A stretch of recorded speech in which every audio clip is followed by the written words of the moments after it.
It means the ministry's interfering at Hogwarts. You're not going mad.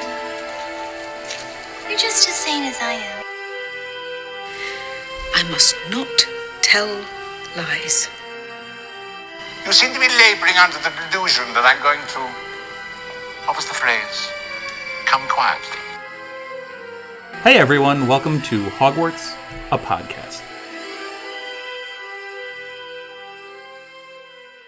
Hey everyone, welcome to another episode of Hogwarts, a podcast. We are talking Chapter 23, Christmas on the Closed Ward. This is a special episode. We're doing something different today. We have Zach from the Belated Binge Podcast. Hi! Thanks for having me come on. I know we've been trying to do this for a long time, but we were able to squeeze in two. We did the double guest thing today. I'm excited about it. Yeah, I'm so happy this finally worked out. Like you said, we've been trying for a while. I think you said earlier it's been about a year that we've been trying to do this. It's so long. And it's completely my fault. Just I take absolutely all ownership of just how much of a nightmare it has been for me to get this scheduled. So thank you for being patient and still wanting to talk to me. We were able to cover Chapter 6 of Prisoner of Azkaban, Talons and Tea Leaves, so you got a full dose of me trying to defend Trelawney to my best ability. I don't know if it took, but I tried. It's a valiant effort, man. It's not an easy one to try to do, and you did it just miraculously. I appreciate that. So just a little intro about yourself here. What kind of house do you identify as, and how did you get started as a Harry Potter podcast? I know you're doing some other things now, but... Mm-hmm. Sure. So, for starters, I grew up, I am literally almost the exact same age as Harry in the movie canon. Yet I still, while I did dabble in some of the early books as a kid for a minute, I didn't read this series until I was in my mid-20s. And that's what sort of launched my podcast is birthed from. Is Harry Potter is not my only experience like that, where I am just comically late to everything that is considered good in the world of series, whether they be book or TV related. And so that's what my podcast is just me either revisiting something that I discovered so late and it's now one of my favorite things, or in some cases going full reaction into something brand new on the podcast that I should have watched so long ago and did not. So that's kind of how the podcast came to be, and Harry Potter was just the first one that I launched into. I did take the Potter No More quiz to find out what house I'm in. I took it 3 times, if I remember right. Okay. At least one time was just to see if I can manipulate the results, but I was successful in that. However, the natural taking of the quiz put me in Ravenclaw. Okay. Which felt very, very strange to me because I've never thought myself that smart. I grew up more on the jock side, so I wasn't expecting the bookish type. Harry Potter is literally still like the only book I've read, like book series I've read as an adult almost exclusively. I do so little reading, yet somehow I managed to be a Ravenclaw. So I'm also a Ravenclaw, and I think it's not so much the book smartness of it. It's more like I am open-minded to ideas and discussion and, thinking about things necessarily. And I think that's more where I skew Ravenclaw. Recently I've tested, because I've also taken it multiple times. And more recently I've tested more Hufflepuff, which surprised me a little bit, but... Which is why you were willing to wait a year to actually talk to me and had the patience to still want to have this conversation. But it is funny for me because in my immediate reaction with Ravenclaw was like, I am not a book nerd. How in the world did that happen? But in reflection, it makes total sense because even the things that I'm a big sports fan, particularly the NBA, and I am an absolute nerd about my sports fandom. Like, it's the analytical thinking. And at my job, I'm the data nerd guy. Like, it all kind of fit in. Points. It does. Yeah. It all fits in afterwards, but my initial reaction was like, well, that doesn't make any sense. I'm not that smart. Yep. It's always interesting to get the different house perspectives. I do have a question about, since you've been doing the Harry Potter podcast, have you noticed your opinions kind of change or shift as you're talking to different guests and you're having these different discussions? Because I know, I've had some revelations about Harry Potter in the series since doing this. I think I have in a lot of ways. I think to say that I've changed my opinion on things necessarily, changed my stance on some things, I think would suggest that my stance wasn't very solid to begin with. So I don't think it's necessarily been that, but I have been very open to other people's perspectives on it. And I'm always really, really interested in the way that different people interpret and perceive the same words that were written on the page. That's always been a fascinating piece of this to me, and one of the reasons that I wanted to do it. Just to see, because I'm going to read it one way, and I'm going to interpret it one way, and characters' reactions one way, and then I'm going to talk about it. And somebody else is going to hear me say that, and they're either going to say, wow, that's really profound, or wow, that guy's a complete idiot. Yep. It's very rarely going to be in between, but maybe somewhere in between. Probably skewing more on the idiot side, if we can be honest. Not a lot of people are going to find me very profound. But that has been one thing that's been so fun, particularly when I have guests on that didn't interpret things the exact same way. I've had those episodes where it's we were in lockstep, and that was a fun discussion and all, but it was it missed that that extra layer of thinking, of opening up your mind to other perspectives that I got in some of the other episodes that I've had. Some of my favorite guests to have on are repeat guests where we actually have a lot of completely differing opinions on characters of the series, or at least favorites and stuff like that.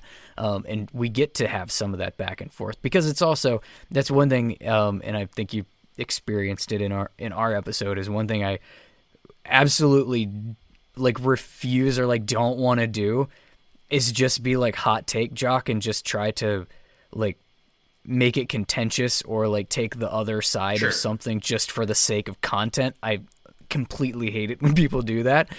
So I'm always in it for the discussion and where is this going to take us, and where's it going to go? I agree, and I love the idea that we're all reading the same words on the same page of the same book, and yet we have two different opinions on how that read. And I just love that idea that it's the same words, but different meanings. So that's super cool. And I think part of that is coming to it as an adult, too. Where I am thinking about it a little bit differently than had I been doing this when I was 13. For sure. Well, let's try to get actually into the chapter of Christmas on the Closed Ward.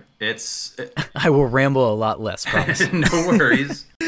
It's a very interesting chapter. It starts off with literally, I know our chapter that we did, Towns and Tea Leaves, ends with a cliffhanger, hard stop. And that's what last chapter ended with, was Harry's being possessed by Voldemort. Stop. And now it's okay, and she is very good at this type of writing where it's how can I stop there? Flip the page. It's literally a page turner. You get Moody kind of expressing his fears, and then you get that fallout immediately thereafter. And one of the biggest critiques I hear is of Order of the Phoenix specifically is emo Harry is too much. He's caps lock Harry. Yeah, he's just too much. You can't stand him. Well, we get a lot of emo Harry to start this off. And he goes into this kind of spiral of, oh my gosh, I'm the weapon. I'm what Voldy is after. I have to isolate myself from everything and everyone, and I gotta go back to Privet Drive, which is, I can't believe he's at that point where he's yeah, that's the best option for me. I'm not going to talk to anybody, which is always a good thing. I mean, that's clearly the answer. Always. And he gets to the point where he's actually packing his trunk to leave Grimmauld Place. What are your kind of thoughts on the whole emo Harry-ness of it all? Well, I mean, here's the thing. Like, this poor kid is going through trauma. Yeah. And we're all just annoyed at Caps Lock Harry. And I struggle with it too. I think that the best thing that I did preparing for this conversation is listen to the audiobook rather than actually read the words on the page to see all of the caps locks, because this book is heavy in it. Everybody is right about it being a lot. It's also well-founded. Like, this kid is 13. He just found out that the people around him, the adults around him, are concerned because they think that the most evil serial killer, like, of all time in this world is possessing him and attacking people through this child.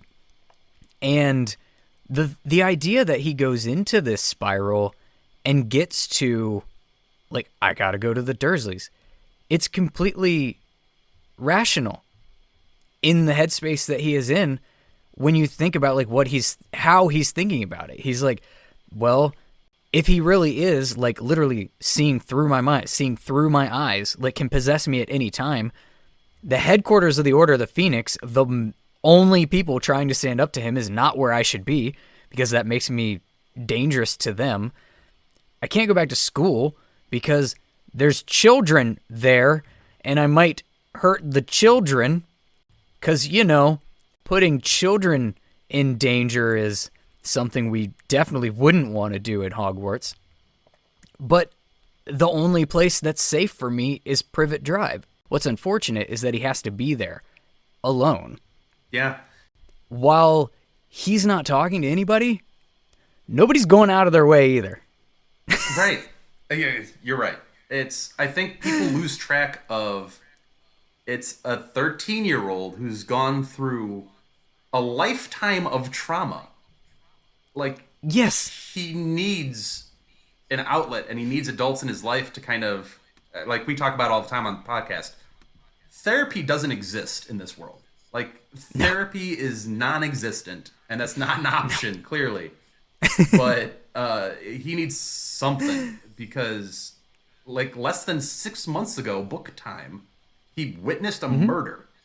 Like, how many 13-year-old kids witness a murder and aren't changed for their entire life? Like, that's a traumatic event. Only in these books. Only in these books. Apparently. Does that just not have an effect on people? But don't fret. He does have the ultimate stalker helping him out, because Albus chips in with the, hey, stay where you are. Like, it's great. How in the world is he so on top of it? And I get that the portrait is there of Phineas, and he's probably relaying, like, hey, Harry's packing up. I think it also speaks to Dumbledore as a character. And so this is a thing that I think is really fascinating about him. His vested interest and his interest in Harry. His vested interest in his interest. Yes. It's because he does, like, he obviously has been at the center of Harry's life since he was a baby, unbeknownst to Harry. He's been invested in that. And I think he just knows Harry so well that he knows how Harry is going to react to what just took place. And Harry's immediate reaction is going to be, get out of this to keep these people safe.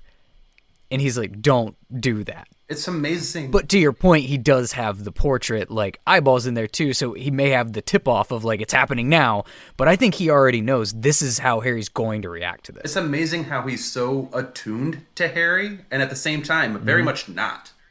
Because, like, at points he's so like, oh, Harry's got to be feeling this. I remember what it was like to be a kid, and what it was like to have, like, all the world crashing around you. But at the same time, he's like, I don't need to tell him this. I don't need to tell him that. I could leave him in the dark for long stretches. It's also tactical. Oh, 100%. Yeah. He's not taking an interest in Harry solely because he cares about Harry. He's taking an interest in Harry because Harry's very important to what is happening in these books. I think it's almost like he's studied Harry. Harry is a character study for him in a way. He has to understand how Harry's going to react and move so that he can properly utilize Harry. Yeah. There's always that extra layer to what Dumbledore is doing, and in this moment, he knows how Harry's going to respond and react, but he's only thinking of it in almost in like general terms, like literal, like war general terms. We get an interesting contrast too, because Phineas, the portrait, actually comes in, and starts talking to Harry, and gets very annoyed very quickly. Phineas Nigellus is Snape in a portrait. Yeah, essentially. I mean, he does give a little love to Dumbledore, kind of tangentially, but he was like, "Kid, do you really think that you are the only one to be piecing any of this together? Like, this is what I hate about teaching. This is what I hate about kids, is you think you're always right about everything, and like, you're the only ones that have figured this out." We've just talked about how we empathize with Harry. Like, we get where Harry's been and where he's coming from and all of that. I think on maybe your first read, or to the people that are not thrilled about reading about emo Harry, this little paragraph by Phineas basically telling him off is like that nod to those people of like, yes, someone's finally telling Harry off. Like, this is great. Yeah. But yes, we've been dealing this for so long. I think that's a nod to those people that are like, okay, Harry, we get it. Get over it. Let's move forward. Which is what Hermione essentially does. Is like, Harry, it's time. Like, can you come talk to us? Can you, like, we're here. Yeah. We're here for you. And that's the nice way of approaching it. And then Ginny's just like, you're an idiot. I love Ginny in this, by the way. I love her too. Ginny's just like, you're worried that Voldy's possessing you. Who could possibly know, or who could give you advice on that? You're stupid. Yeah. It's me. I've been there. And Harry's like, yeah. Oh, yeah. My bad. That's a thing. My bad. And it's amazing how quickly Harry turns, like, his whole thinking around when he simply just talks to his friends. Yeah. And this is something that stood out to me, and I'm curious what you think. Do you think he would have been able to have this same, like, reaction and course of events take place if it wasn't Hermione? No, only because I think she almost shocks him awake, because he was not expecting her to be there at all, and then hearing her voice is like, oh, wait, what is she even doing here? I think there's a couple of things going on. I think, Molly Weasley is trying to keep people away, specifically, to give him rest, because she's the doting motherly figure, like, oh, he just needs sleep, that's fine, we'll let him rest, stay away. And then part of it is that relationship between Harry and Hermione is a special one. And it's a unique one, and I think there's a reason it's Hermione to get him out of the funk. I am surprised that Ginny didn't, like, almost force her way into the room and just be like, Harry, if you're worried about this, talk to me. It's interesting. We haven't gotten a lot of Ginny at this point. I like how she doesn't, like, back down in the conversation or whatever, but it does feel like somebody in that house should have been trying to get to talk to Harry at some point during this whole thing, even if it wasn't the kids. Like, Sirius has just been singing Christmas carols through the hallways, and what he hasn't tried to come, talk to his godson at all. They're supposed to have this, like, amazing bond and whatnot, but that's completely missing in this moment. Remus Lupin, who might be the most, like, socially aware character, the closest thing to a therapist, a lot of moments, right? And he's just like, nope, that's not happening. Mother Hen hasn't tried to come talk to him either. She just wants him to sleep and, well, there's food when you're ready. Nobody can recognize trauma in a 13-year-old who just got his entire world rocked. First of all, I gotta say, when because we always have to plug it when it comes up, and it comes up way more often than I ever thought when I picked this podcast title. But Hermione does give a Hogwarts a history mention, so I just wanted to put that in there. Yeah. won't you just read it? But this is also the thing, and again, we're crossing conversations here a little bit, but you mentioned this partially on my podcast.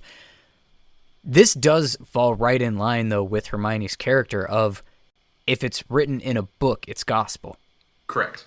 She can't even begin to even let the notion into her brain that Voldemort could possibly have power beyond what has been written in a history textbook about whether or not you can apparate in and out of Hogwarts.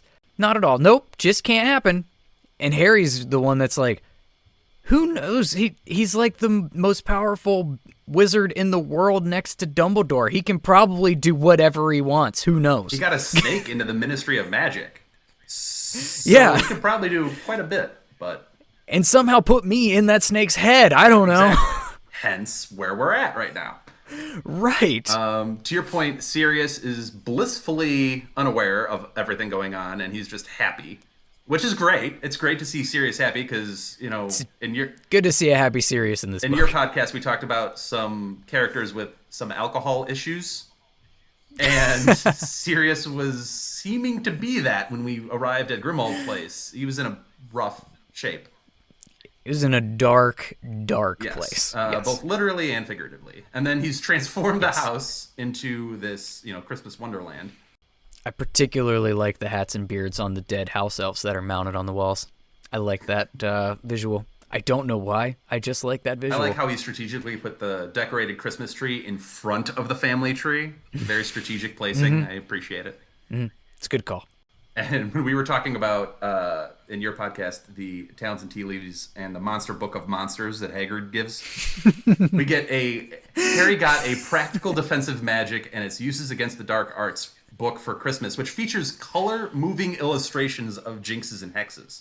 Which is awesome, by the way. Awesome. That's a really useful book. He got I don't even know what you call it, like an itinerary book from Hermione that literally yells instructions. It annoys you. Yeah. Yeah, it annoys you. That's what it does. Pure noise. Ron got him obviously the massive box of the Everflavor beans. And what did Dobby get him? Oh, painting. Dobby got him a painting. Dobby did the painting. Yeah, that's wild. Good stuff. That should have been the illustration for the chapter, is really the Dobby painting. That should have been the illustration. It should have. You know what else he got? And this is the thing that I was alluding to on my podcast earlier. In Talons and Tea Leaves, they have the Monster Book of Monsters. Mm-hmm. Hagrid's gift in this chapter to Harry is a wallet with fangs that he cannot open to put anything in. Very true. I'm like, did you stroke the billfold? I get that it's like... It's an anti-theft device. And Harry picks up on that, and that's great, but... It's an anti-use device. Yeah, it's... You want that in your pocket, biting you? Never mind. It's a very Hagrid gift, if there ever was one. Hey, it's so funny. Each one of these people really lean into their character types. I mean, you get Hermione with her gift, Hagrid with his, Dobby with his. It's like, oh, wow, you're really leaning into who you are. Mm-hmm. It's great. It's great. Well, we get word from the twins that, hey, you shouldn't go downstairs because another gift that was given was returned, and that did not go very well. Mm-hmm. We get Percy returning his gift to Molly, and then the note that he hasn't been to visit Arthur since, everything happened, and their blow up. Yeah, I promised you I wouldn't curse on your podcast, so I'm leaving Percy alone. Fair enough. We get the note that Creature might actually be gone. We get Harry correcting Sirius. We eventually end up at St Mungo's, and I'll skip over the whole Arthur and Stitches thing, because that's essentially what we do. We learn that he had Stitches put in, Molly's about to go off, and everybody escapes. So... I mean, that's... The thing, though, that I just wonder, why is Molly so upset about this? That's the part that is weird to me. Obviously the magical treatments aren't doing anything. It's why be mad that he tried something else? This just feels like magical superiority complex to me that Molly is showing, and that part just irks me a little bit in her reaction to this, because she blows up, and I'm like, okay, calm down. oh my gosh, his bandages were changed and they weren't supposed to be. Like her controlling mother henness is coming out, and I'm like, yeah, we tried a treatment that wasn't gonna hurt me. We tried, it didn't work. All right, so new bandages, and now I can just sit here and keep bleeding because magic isn't working either. You know what small detail is in this section that I almost want to focus on? I wish they would focus on more instead of the whole stitches thing. Lupin goes and talks to the werewolf. Like the next bit over, I think that'd be a really interesting conversation to kind of dip in on and see if he's more responsive to Lupin or if he's still like, get away from me, I don't want to hear about it. That might have been an interesting conversation. I almost wonder if you could do something with that, because we by now, and I don't know how you feel about it or your listeners feel about it, but we have the news of like the TV series and stuff in the works. I almost wonder if that's not something that you could do in a TV series, of like giving it a few seconds, and even I don't even think you would have to devote a lot of time to it. No. While it would be cool to see a conversation actually happen, but this would be a really, really nice nod to put in there, where you actually like pan the camera back and focus on like Remus walking over and just kind of like, hey, and just giving him kind of like that reassuring like thing, and the other guy's just like, hey, what I mean? Like, and you don't even have to give it so much more than that. But that's the kind of thing that I think would lend itself really well to screen, even more so than trying to write a little like conversation for them to have with a character you don't know, kind of thing. With it's already a side character, and going to talk to a not even a side character would be tough to put into the book format. You know? No, I think a lot of people want in that HBO show that's coming out like a word for word retelling of the books, and that's fine and that's great, and I'd support that, but I think, like you're saying, this would be a good opportunity to, if you're going to expand a little bit, this is a room to expand and get a little Lupin interaction with a different character that needs Lupin. We haven't even gotten to the main event of this whole chapter yet. We haven't. We probably should. So after the trio escapes Molly Weasley's wrath, we get into, they're just trying to go get some tea. That's all they want. And they run into a familiar face in a window, and it's a smiling, blonde-haired, handsome face of Gilderoy Lockhart. Now he's on a long-term resident ward of St Mungo's after that memory spell backfired on him way back when. He's the same amount of an idiot now as he was then. He just doesn't have any memory of it. Yep, and he's trying, bless him, to sign as many photographs as they can literally carry. And then he gets annoyed when they're like forgetting about him for a second, which is on character. It's on point. The real heart behind this whole chapter is Harry sees Neville and his grandmother. Neville seems emotionally down and just kind of wants to get by, and then Ron notices him, and now it's a whole thing. And Neville's grandmother kind of gives us the whole backstory, because Neville is being the most shy version of himself that he could possibly be. And his grandmother kind of lays out like, my son and his wife were tortured into insanity by Death Eaters, and they're now here. And Neville's kind of like, yeah, it's a thing that's happening. And she's like, be proud of them. Like, they did a brave, tremendous thing. Be proud of them. And he's like, I am. I'm proud. He's like, it doesn't sound like it. And, she drops that they're both Aurors, and it ends up being, Bellatrix that was the one. Harry lays that information on Ron and Hermione later. The whole thing here with Neville, I mean, we get a glimpse into Neville's life for really the first time.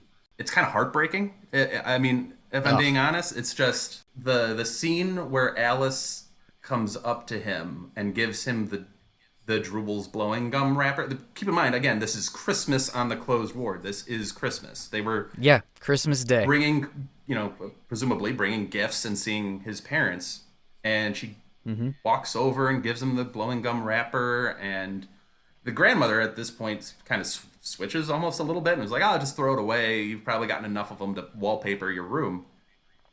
And I think the thing that gets you, the real emotional punch is that he just pockets it.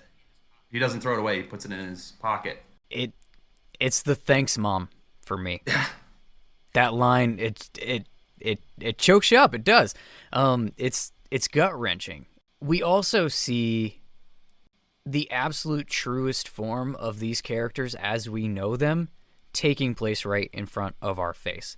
She could not be more proud of her son for the bravery that it took for him to wind up where he is, as well as his wife. But like, let's be real. She didn't mention Alice when, dogging Neville about his talents. He's not as talented as his father.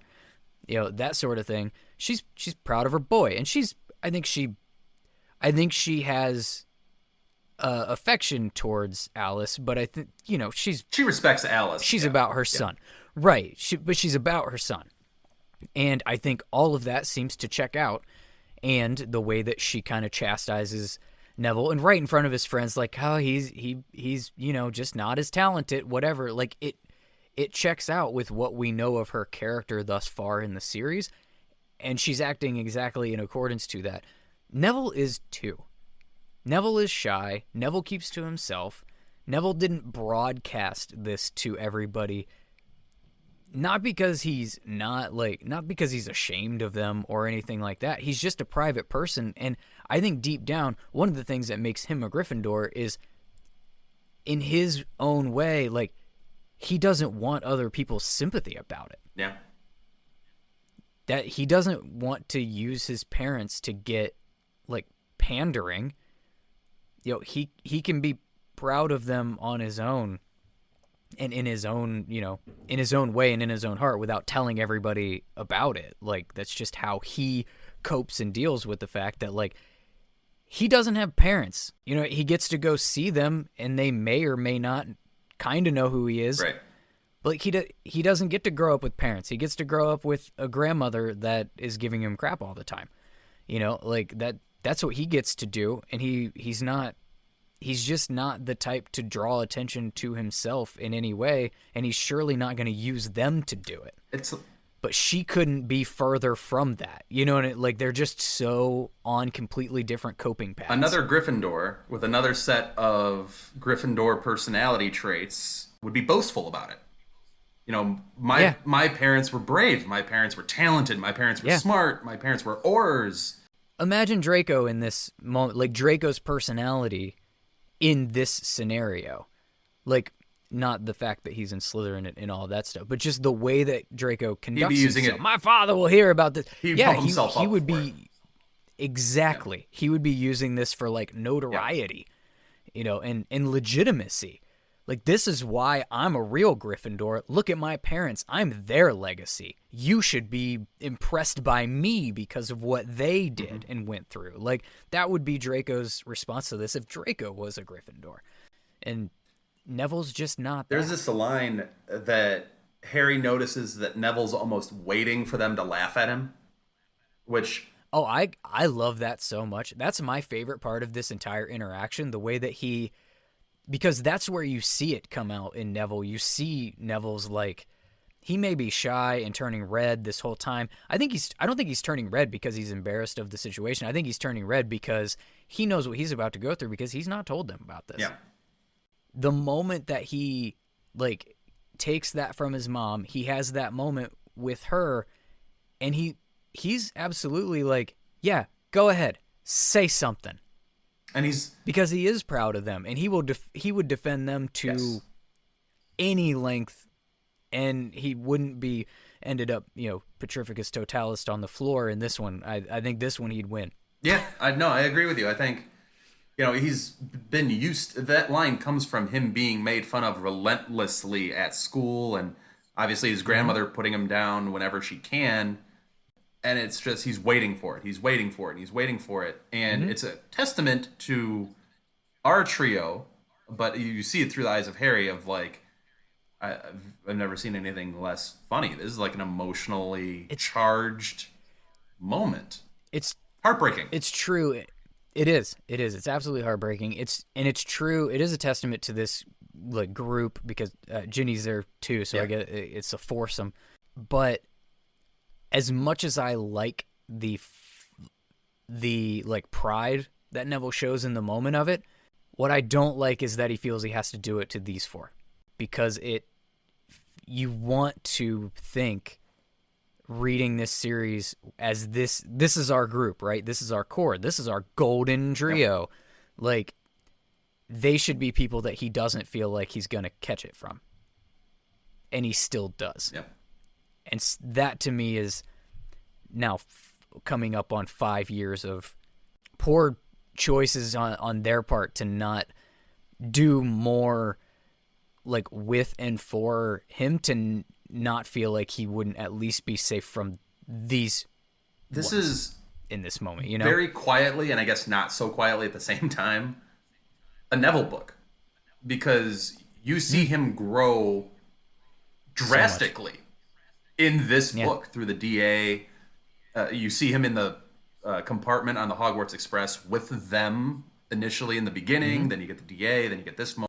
I will say this though about Neville's grandmother, because we've kind of put her down a notch here, but she does clearly put a line in the sand of where she stands, and we kind of heard it a little bit before this when Seamus was getting on Harry, like what happened in the graveyard, what happened, and Neville steps up for him and is like, well, me and my grandmother believe Harry. And that's the first like line in the sand where you get from what his grandmother thinks. And now here you get like, oh, you're Harry Potter. I've heard a lot of good things about you. Oh, you must be Weasleys. Your parents are good people. Like, yeah, she's not a bad, like, I don't mean to make it sound like she's a bad person. I don't think that she is. I just think that her and Neville are very, very different. And that comes out in her guidance of him and her, like, because, I mean, she's the grandma that, like, kind of says it like it is the way she sees it. And Neville is the shy, like, sensitive type, where those two things just don't know. For what you hope that would be is he is visiting on Christmas and hears it from her a couple of times, but then like gets to go home and be with his parents. Unfortunately, that's just not his life. He gets it all the time, from the grandma that just wants, she thinks that the way she's doing it is what's going to propel him forward and like his growth, but also is like probably kind of too old to be like, well, I'm not going to sugarcoat this kid. Like, come on. Yeah. I think it's one of the best scenes in this book. And, you can make it a good argument. It's maybe one of the better scenes in the series, dare I say? I don't know. It just hits you emotionally.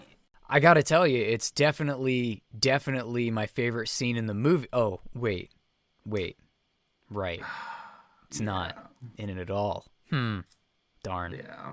This movie only had like a $4,700 million budget. Warner Brothers is a small studio. I'm pretty sure it's independent. Yeah. I think it's crowdfunded. Don't they have GoFundMe to get these done? So. I think that's it. Yeah. Well, on the movie note, I think we'll end the non-spoiler section. We'll take a break. And then we'll get back into the spoiler section where I'm sure we'll have another lively discussion. So we will pause right here, and we'll be right back.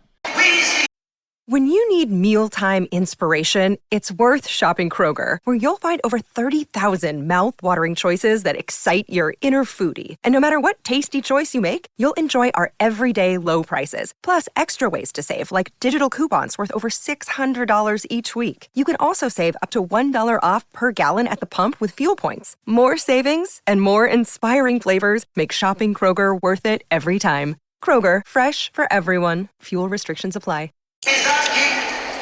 All right. So we are back with the spoiler section of Chapter 23. And I wanted to hit a couple of little spoilers here that were kind of sprinkled in. Obviously, I talked about this being a book for Neville. Neville gets more moments later in the book when we get to the Department of Mysteries. Really quickly, we get a Bode mention, and he gets a plant for Christmas. That does not turn out well for him. No, it does not. And I know we've talked about it a little bit before on the podcast here, but shouldn't someone be aware that that is a killer plant? You're in a hospital. I'd assume someone would pick that up, but Right, you would think that, like, because you get the sense, and maybe I don't know because I'm not a good enough Potterhead, but I feel like you're supposed to get the sense that for healers, they have to have a pretty extensive course workload, and herbology is definitely in it. yeah, you would think. So yeah, it's a little odd. I chalked it up to this is the, I guess, psychological ward, not necessarily the plant ward specifically. Yeah. Yeah, I guess. Also, this lady seems kind of detached from like reality in this chapter. The way that she talks about Lockhart and the way that she talks to them, just kind of like oblivious to a lot of things. Like them trying to get out of there, and she's, oh, it's so great, come on, and they're like, no, we he found us, we weren't here to see him, but you know, whatever.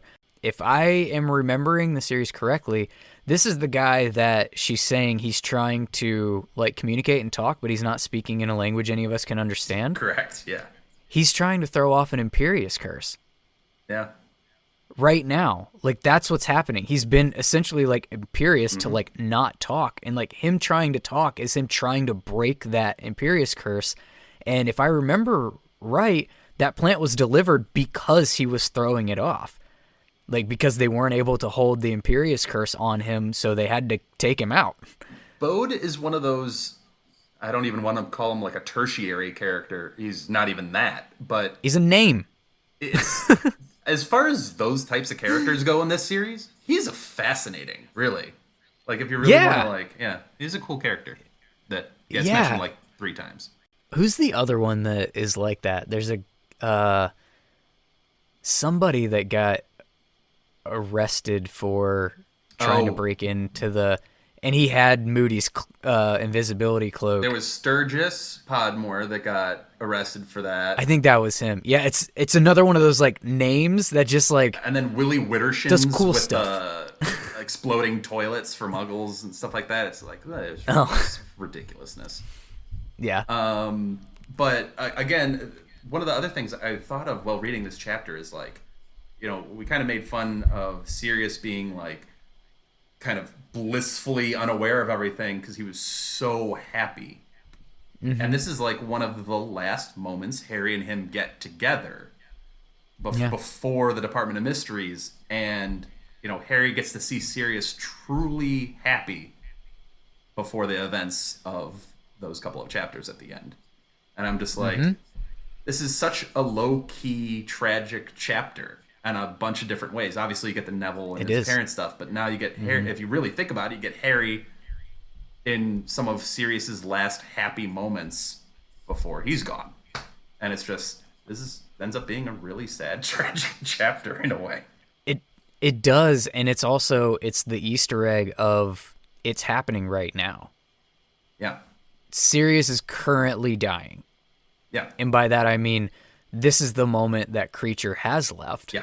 He has gone and started like planning with Bellatrix and the Malfoy family how to like lure Harry to the Department of Mysteries, and ultimately is what's going to kill Sirius. Yep. And it was his order of out. Yep. That was the loophole, and Harry is all over it. And Sirius for a moment has that moment of realization of like, oh, I might have really screwed up. But he doesn't let on. He's just like, oh, we'll find him later. And he goes back to being jovial and that kind of thing. But you know, in that moment, he's like, because he's not an idiot. He is portrayed in these books as having a very one-of-a-kind personality, but he's not an idiot. He's a smart person. And he knows, like, oh, Harry, you might actually really be right, but you're also 13, and I'm not going to worry you with that in this very moment. We're going to have Christmas now. That's one of those things where it's like, this is the first time I'm happy in months. Yeah. possibly years that I'm like truly happy, and I can't have that happiness ruined right now. Like, let's keep it going. There's definitely some of that. Yeah, it's tough. It's really, really tough with that one. It also makes me wonder, and this was something that I thought was a little out of place. The fact that Creature has like Bellatrix kind of like enshrined in his little hut. Mm-hmm. Wouldn't you think that would have been Regulus? He does have the family photo, but yeah, it's weird that Bellatrix is like... The way that they single her out as like she was like made front and center as if she's like the one he was most... Correct. You're right. Yeah. It should wholly on 100% be Regulus, but then that might give it away too much to Half-Blood Prince and the Deathly Hallows. Could be. It was just very odd. I know people that comb through those books. Who's RAB? Who's RAB? Who's RAB? And then they found it in like 5 seconds. Even though Regulus has been mentioned before, he has been mentioned by name in this book by Sirius, but it's right. Like I think it would be okay if you just established that like Creature and Regulus had a relationship. The house elf in the house that Regulus lived in. Like I don't think you have to go crazy, but it just felt odd, and it made me wonder if he made this change because of what's happening right now.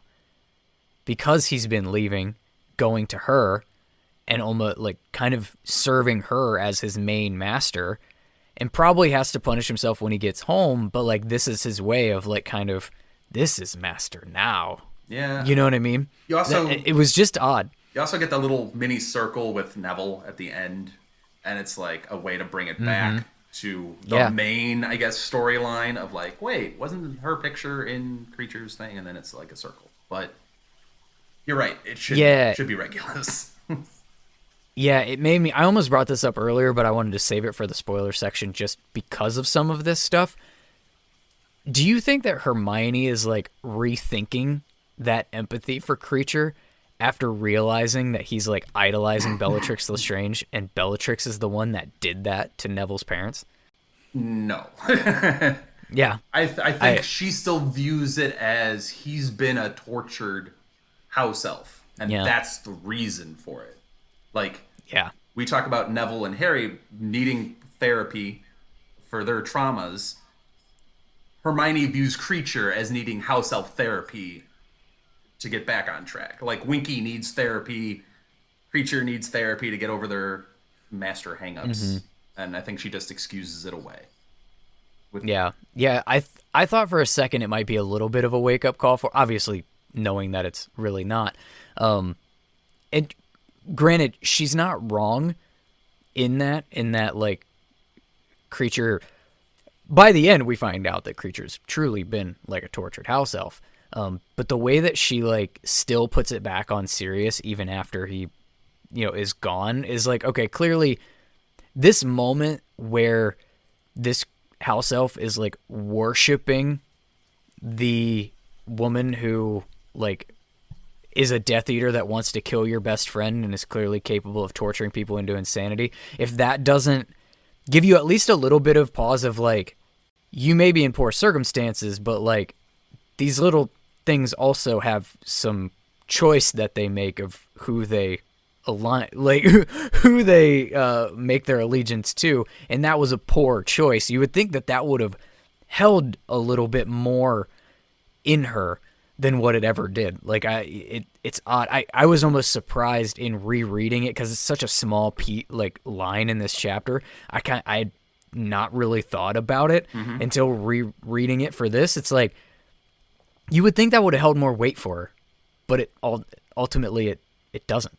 So it's surprising to me that Dumbledore doesn't go for house elves. Like he has the house elves at Hogwarts, and by all accounts treats them very well for like who they are and what they are. Is more than willing to pay them if they want paid. You know what I mean? Like doesn't treats them well for their, for what house elves are or whatever.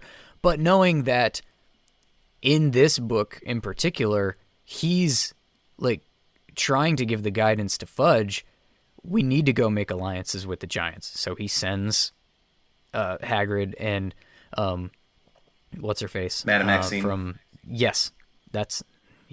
to go try to talk with the giants. He sends Remus like undercover to try to sway some of the werewolves. Those alliances that he knows that he tries to get Fudge to like get the Dementors in line. You know what I mean? Like round them up, essentially, like keep them close, because he knows that that's where Voldemort is going to go. He never makes a play for getting the house elves on his side, which feels way out of character for Dumbledore to not be able to see the value in that, knowing the type of magic that the house elves actually have, and how like certain laws of magic that wizards have to abide doesn't apply to house elves. Like they have their own special brand of magic and their own capabilities, and it's like you didn't think to try to make that alliance, but you were like, you really wanted to make the alliances with the ones you knew Voldemort was going to go after. It feels like house elves is a missed opportunity in the plan. I never thought about it until literally right this second, that it seems as though maybe that was a missed opportunity for old Dumby in his master plan. I wanted Harry's development. That's one of the things that bugs me about Harry as a hero and as a character. I feel so much of this series happens to him, good and bad. Like, he doesn't get almost anything that happens on his own merit magically. Prophecy, magical love charm that breaks all things, his relationships and friendships being good at all the things. Like, he has things he's good at, but he never, like, if it wasn't for the plot hole, like the convenience of the Elder Wand, like, he literally could not even wipe the dog poo off of Pooh's shoes in a duel, even at the end of the series when he wins the duel, because he wins on a technicality.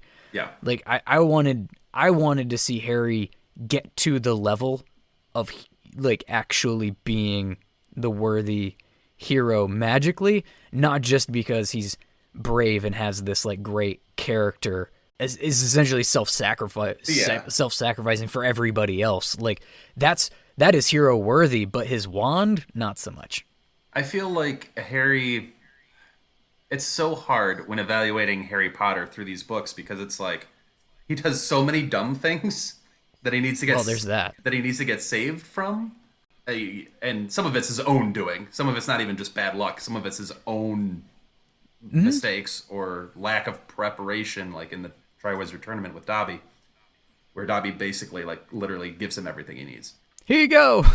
But at the same time, he's still James and Lily's son, and I still think has magical talent within him that I think he does too. That he shows. It's just a matter of, like, can we funnel out the misgivings of, like, because we're still talking about a teenage boy who's gonna do dumb stuff. I'm hoping. I love all that dumb stuff, by the way. I just wish by the end, when he beats Voldemort in a duel, that he actually could beat Voldemort in a duel. That's all. That is that is the piece that I struggle with Harry as a hero. It's not even like, I think everything else about him is a very compelling hero journey. It's just the fact that, like, he has to win it on a technicality, because he never gets to that level. Well, part of it is that's tough. You build up Dumbledore and Voldemort like gods. Like, they're essentially magical gods. Mm-hmm. And my problem going into Deathly Hallows was, like, what you're saying. How in the world is Harry Potter going to beat Voldemort? Like, there's just no conceivable way. Yeah, and that's when she invents an unbeatable wand. But yeah, and it didn't have to be that way. Yeah, you know what I mean. Like, those lessons with Dumbledore could have, one, started much earlier, and two, the things that he does show is one, he is particularly adept at picking up defense against the dark arts, even the dark arts. Yeah. When he uses it, and it works. He uses the Imperious Curse quite effectively. Yeah, immediately. Yeah. No practice, never done it before. Just, I think this is how this works. Like, he has an adeptness and an ability in that way. The Patronus thing is supposed to be like so difficult and all that crap. It's just a useless spell in 99% of cases. Like, unless you're going up against a Dementor, it doesn't do much for you. Like, but it is like worthy magic, and it is used to show that he's actually good at this stuff. His overuse of Expelliarmus is made fun of, but because we like to make fun of things that we love, it's the fact that he never got the, like, I would have loved to have seen the camping be less brooding and less completely distracted and more training. And like actually mastering of the things that he has a natural given ability towards, but he doesn't put the work in when it counts to come out on the other side of like, oh, you actually, oh, this dude's been in the gym. You know what I mean? Right. Like there's none of that with Harry. He just, we have to have the technicality because you can't believe it any other way. One of the redeeming things that I will say about the Fantastic Beasts movies is it showed you what adult magic could look like and could be. Mm-hmm. And it's so tantalizing, and you're just stuck in this. Again, we make fun of Expelliarmus all the time because it's like his go-to. Yeah. But it's like, if, like you said, the camping scene was him learning some of those spells that adult wizards are able to do, and then put that forward, you're like, oh, well, this is something. Like, he's elevated to another level beyond a 17-year-old kid, 16-year-old kid. Exactly. And that was missing, even to just get him to be formidable. Maybe you don't even believe that he's more powerful than Voldemort, but maybe but like, he could be like a Kingsley or like a McGonagall that goes toe-to-toe with. Yeah, something like, yeah, believe that he shouldn't be hiding under his invisibility cloak during this whole thing. At the end of Half-Blood Prince, he gets owned by Snape. And you're like, completely. Well, if you can't beat him, then you can't beat him, you know? No, and he has the nerve at the end to be like, well, I hope I run into Snape because all the better, worse for him. Like, yeah, he literally could have just killed you. Yep. You are a child, and there's never that click. Like I said, he doesn't have his Rocky work, scene to get that was missing for me, and maybe that's too much of a sports metaphor for this book scene, but like well, right now we are being the Phineas Nigellus of this, being like, you're a kid. We are. you can't do it yet. You're a kid. Yeah. Figure it out. Yeah. Yeah. That's my biggest, I think, worst part with Harry in this whole thing. He does get a lot right in this chapter, though. Can I rapid fire a couple of these things? Yeah, go ahead. So he's brooding around, right? And he's like, Dumbledore doesn't want to meet my eye for fear that Voldemort's going to come bursting out of my head or whatever. And it's like, yep, that's actually very true. Yep. Not literally, but figuratively. Nailed it. Yeah, I'm the weapon. Yeah, you are. You are the weapon. You're not the thing that, like, Voldemort, you're not the prophecy. You're the weapon to get the prophecy. Like, all of that is accurate. You're the weapon, just not in the way you think you're the weapon. Exactly. Yeah. You're not the one that's going to go bang, but you're the vehicle to get to said bang. Yep. Yeah, it's wild. Also, I don't know where you... this one was just fun. Ron going through St Mungo's. Oh, the Spattergoit thing? Yeah, the Spattergoit thing, and it's like, yeah, we use that later. Good job. Way to remember that.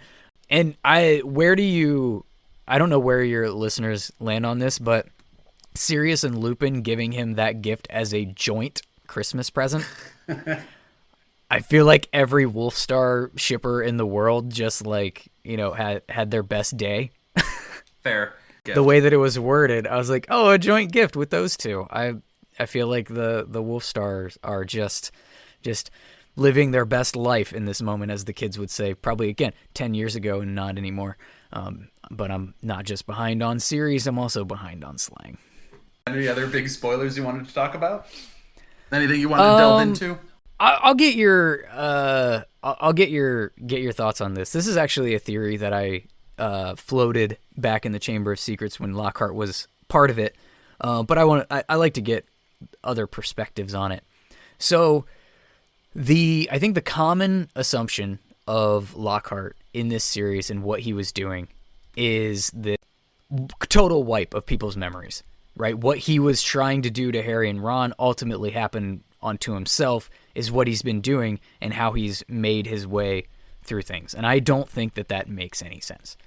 I think that he was much more subtle in his previous encounters, and his reasoning for doing it this way is because he was going to use that in the book and in the story that he was telling, is that Harry and Ron lost their minds at the sight of the monster, so I have to make them lose their minds, kind of thing. I don't think he was just wiping everybody's memory. I think that what he was doing is that he was essentially interviewing these people, finding out about their accomplishments, and essentially getting all of the details, probably under the guise of, I'm going to write this book about you. And so he's able to get all of the information, basically write the book, and then subtly do more of like a Tom Riddle or like a better version of a Slughorn, and like plant a new memory or an altered memory into these people's heads. So they still remember their friends, they still remember their family, they still know who they are, their lives continue as they were, they even still remember the events that happened. But instead of remembering them first person, they remember watching Gilderoy Lockhart do it and witnessing it. Okay. And that's how he's able to avoid the backlash of his books as they come out, of like people saying, that wasn't you, I did that. Like, he gets to avoid all of that, but also isn't leaving just a slew of just mindless, like along the way, like those bodies would pile up. People would start to catch on. They're like, everywhere you go, right, people wind up with no semblance of who they are, and you have a great story. No, I think that Lockhart is an interesting character for exactly that. I mean, you read his classes, and he comes off as this bumbling idiot who just smiles and gets his way and makes, women fawn for him and whatever. And he's not. I think he's a very cold, calculated, brilliant con man. I think he's just a really good con man. That's a good way to put it, yeah. All con men, good ones, are generally the smartest ones in the room because they're running the con and they're fooling you. And also, maybe how he got into Ravenclaw in the first place. Exactly. He's a Ravenclaw for a reason. He's very, very smart, and he's very, very talented in this one particular spell, but he can do a lot with it. And he's gotten very creative on how to spin it. So yeah, I would buy all of what you said on his method of going about it and writing his books. Yeah. I think he's a fascinating character that a lot of people sleep on. And that's the point, is people sleep on him and think, oh, I'm just this bumbling idiot. Boom. And then he gets you. Yeah, the thing, though, that where the inflated sense of ego and the inflated, like, he's convinced himself that he really is this person that he knows he's not, is the fact that he goes out and like tries to make a big show of doing a magical thing and completely botches it constantly over and over again. And he's always putting himself in that position. He's putting himself in the position of literally teaching something he can't do himself, where it's like that hubris is the juxtaposition where it's like, yeah, he is very, very capable, very cold, very calculated over here, but like he can't get over this over here, and that's ultimately his downfall, I guess. Do you think like him taking the Defense Against the Dark Arts position is ultimately a way for him to sell a massive quantity of books? So he profits greatly off of it. But do you ever think there's this moment in him where he's like, I'm actually going to have to teach these classes, and I might not be able to do half of these spells per se. Maybe I'm like, do you ever think there's that little bit of nervousness of like, oh, maybe I can't prove that I can do this or do that, and then I look more like a fraud or I look incompetent. You would think so, but it seems to be absent because he goes out of his way to put himself in those situations and draw all of the attention to it for him to fail. And that's the part that has never made sense to me. It's like, you know that you're like, you know you're a fraud. You have to know that, or you wouldn't be like manipulating other people's minds and taking their stories for profit if you actually believed you were as good as you have portrayed that you are. Like, you have to believe, but he can't stop himself for some reason in bringing that attention. Because if you're going to do the, like, I'm going to sell a bunch of books and be a professor, like, but I don't want to look like a fraud, you pull an umbrage. Have them read. Yeah. You don't have to go out of your way. You don't have to show them that you can't do the stuff. Like, what happens if Harry and Ron don't find him in his office and he actually just bolts and leaves? Like, what happens then? He goes and keeps doing what he's been doing. Hogwarts doesn't like he writes more books. No, I don't think so. Because the thing that I theorized about Dumbledore with that particular hire is that I think Dumbledore had caught on to the con, as you put it, but Dumbledore doesn't care enough about Lockhart and about like that kind of stuff to try to discredit him publicly or whatever, or like try to get people to stop buying. He doesn't care about Lockhart in that way. What he cares about are the students at Hogwarts, despite his hiring methods. Those are what he cares about, and I think he fully wanted to use Lockhart as an example of what not to be. One, for Harry, because of the level of fame and whatnot, but also for every other student that was there and was going to watch this guy be a total, like, frosh the whole time. Like, don't be this guy. And that was his whole purpose of bringing him into that, because he also knew that the position was cursed and he was only going to have him for a year. And he needed somebody. Why not two birds, on this one? Yeah. Lockhart's an interesting case. And it's interesting that we get him again in this chapter. It's kind of a nice callback in a way. It is. It's just a comedic way to get them on that ward and to have that, one, get that Bode Easter egg in, and two, have that moment with Neville. Because like you said, this is very much a Neville book. Yeah. And you could have them just accidentally wander on and bump into Neville, but like that wouldn't be nearly as funny as having Lockhart without a brain. It's also like trying to sign everything that he could get his hands on. It's also a really good transition from like funny, hysterical to like, oh, this is actually like a really emotionally packed moment, and it's such a stark transition. It's an interesting way to write it. Yeah. Got anything else? I hope not. That was a lot, I think.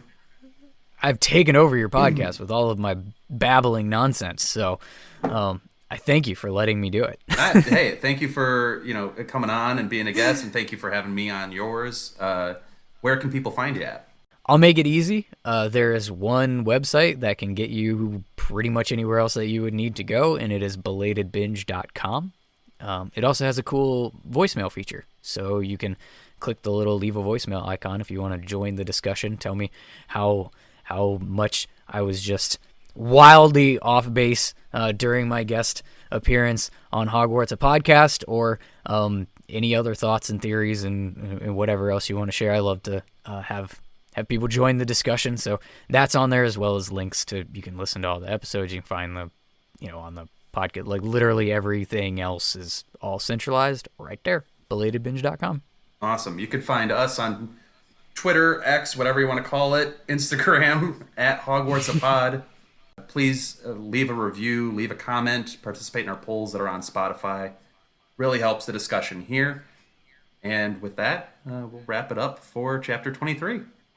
Thanks for listening, everybody.